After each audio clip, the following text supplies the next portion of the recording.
Embulubujju zongedde okulaga nti omukulembeze w'eggwanga Uganda Yoweri Kaguta Museveni Ssaabalwanyi yaddiddemu eyaliko ssaabapoliisi w'eggwanga Uganda General Kayihura Kaleekezi era bw'atyo n'amukkiriza okubeera nga alekulira amajje g'eggwanga. Kino kiraga nti enteekateeka zonna singa zibeera ziwedde, Gen. Kale Kayihura abeera asobola okulya obutaala nga bw'ayagala olw'ensonga nti emirimu gy'obukuumaddembe abeera agiwummudde. Newankubadde nga abadde akyaweera ennemba n'emisango mu kkooti y'amagye emanyiddwa nga General Court Martial agava mu ggye ly'eggwanga UPDF galaga nti Gen. Kayihura y'omu ku abo 9 abalindiridde okubeera nga bawummuzibwa egy'obukuumaddembe. Agamu ku mawulire agafuluma sabbiiti ewedde, Gen. Kale Kayihura kkooti y'amagye yasisinkana omukulembeze w'eggwanga Yoweri Museveni ne bagaayagaaya mu nsonga za Kayihura egy'emisango ezimuvunaanibwa. Kinajjukirwa nti Kayihura yasimbibwa mu mbuga z'amateeka n'avunaanibwa emisango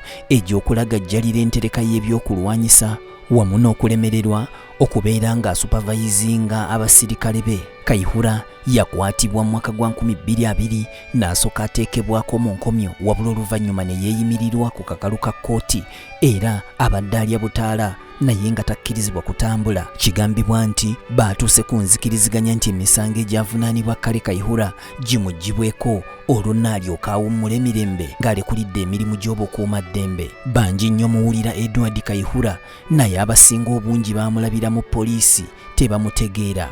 Jenerali Edward Kalekyezi Kayihura bangi gwe bamanyi nga Kale Kayihura, munnamateeka omutendeke, omujaasi omutendeke ate ow'erinnya, omusajja omulimi era nga yaliko omupoliisi w'eggwanga Uganda. Ono ye ssaabapoliisi akyasinze okumala ekiseera eddene ng'aweereza mu kitongole kya poliisi mu kifo ekya ssaabapoliisi muyite Inspector General of Police IGP mu kitongole kikuumaddembe ekya poliisi ya Uganda era nga lino ly'eddaala erisingayo obunene ng'ekifo kino yekibeeramu okuviira ddala mu mwaka gwa 2005 okutuukira ddala mu mwaka gwa 2018, gino nga gy'emyaka egisoba mu 10 era nga wano Martin Okoth-Ochola eyali omumyuka we ye yamuddira mu bigere nga kino kyajjawo olw'okukyusakyusa mu bakozi okwakolebwa okw'amangu era nga kwali tekusuubirwa mu kaseera ako kyewandiise unexpected reshuffle. Mu kaseera kano ne yali minisita w'ebyokwerinda Henry Tumukunde naye terwamutaliza anti naye yakyusibwa. Kale Kayihura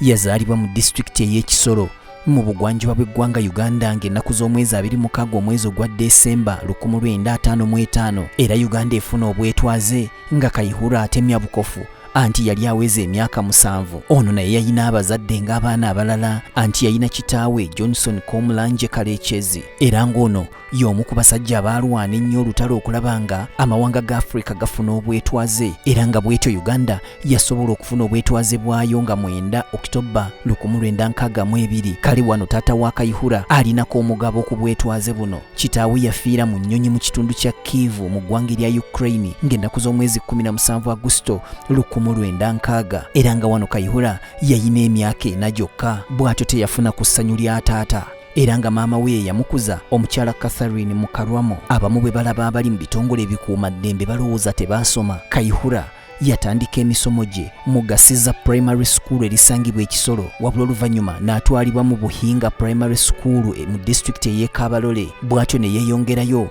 mu Mutolere Secondary School erisangibwa e Mutolere mu disitulikiti ey'Ekisoro gye yamalira siniya ey'okuna era nga wano yali abeera ne jjajjaawe azaala maama we omugenzi Sofia Nyamihana, nga bwe kiri nti akaliba akendo okalabira ku mukonda. Kayihura kaali kaana kagezi akeegombesa abazadde era ku bizibu ebyali mu famire yaabwe kino kyamusobozesa okusoma n'amalako kubanga buli omu yali amuyaayaanira. Kale mu mbeera eno kojjaawe amanyiddwa nga Frank Gasasira yamuyamba nnyo okusobola okusoma kubanga ye yatwala obuvunaanyizibwa obw'okumusomesa okumutuusa waggulu. Mu mwaka gwa 1974 Kale Kayihura yatwalibwa ku ssomero lya St. Mary's College Ekisubi okusobola okusoma A-level. Ono yasoma ebyakatemba, ebyafaayo saako n'eriituliikyawo oluzungu n'ebyenfuna. Kale teweewuunya bwe nkugamba nti Kayihura munnakatemba kubanga yabisoma Ekisubi. Ono oluvannyuma lw'okukola obulungi yeeyongerayo ku ssettendekero w'Amakerere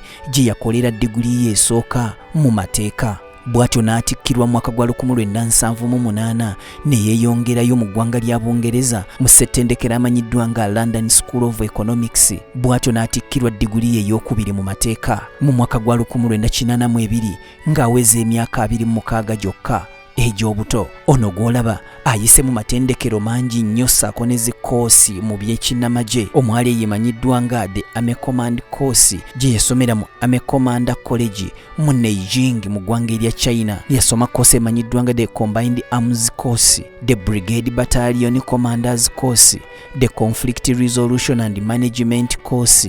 Eno yagisomera mu NASA Military Academy mu kibuga Cairo mu ggwanga erya Egypt. The Command and Staff Course gye yasomera mu Maxwell Air Force Base ekisangibwa mu Alabama mu United States of America mwaka gwa 2000 okutuusa 21 mu 1982 oluvannyuma lw'okubeera ng'atikkiddwa mu University of London. Ono yeegatta ku bayeekera ba NRA abaali bakulemberwa Ssaabayeekera Yoweri Kaguta Museveni, era abavubuka bano abaali bamaliridde ng'akatogo anti kasirira wansi nga waggulu katokota baasobola okukekeza ennyago yogayoga ne balwanyisa gavumenti y'Obote n'abaamuddira mu bigere yogayoga nga ne lutwata lutonze bamututte ne Nabugisi Mufungize. Kale okuva olwo Kayihura eyali omuvubuka omutembula kalevu azze ng'akuzibwa mu madaala g'ekinnamagye olw'obukugu bw'abadde ng'ayina mu magye, obukodyo bw'abadde ayolesa mu magye, amagezi ge kw'oteeka n'ebitabo by'okubeera nga yali musajja muyivu ng'ekyamazima tayinza butatuuka ku ddaala lya bwa generaali. Olw'ekitongole kya poliisi okubeera nga kyali kirimu obwetaavu bungi nnyo, yaleetebwa okukulembera ekitongole kya poliisi ekimanyiddwa nga Uganda Police Forces, bw'atyo nga yali mu kifo kino okuviira ddala mu mwaka gwa 2005 era nga ye yaddira generaali munne Edward Katumba Wamala mu bigere. Kayihura bw'atyo n'afuuka Munnayuganda okuva mu ggye ly'eggwanga owokubiri okutuula mu ntebe ya bwassaabapoliisi ng'ate si mu poliisi, wabula ng'ennaku z'omwezi nnyo omwezi ogwa Maaci omwaka 2018 Pulezidenti Museveni yalinnyisa Martin Okoth Ochola eyali omumyuka we n'amuteeka mu ntebe ya mukama we, era nga kino kyali tekisuubirwa kubanga okwali okussa kwe kwali okuyunja, era olwali okulangirira Okoth Ochola n'atuulirawo mu ntebe eno. Mu kaseera mpawe kaaga Jeno Kale Kayihura amagye gaasalako amaka ge yogayoga nga bamukutte bamutisse ku ndenge eyamwolekeza obwengula paka Kampala, n'atwalibwa asimbibwe mu mbuga z'amateeka avunaanibwa emisango egy'enjawulo. Wabula bwe twogerera Kayihura abadde yateebwa ng'ali kakalu ka kkooti, wabula nga kati ayolekedde okuwummula emirembe akola emirimu gye singa emisango gyonna egibadde gimuvunaanibwa ginaaba gimuggiddwako.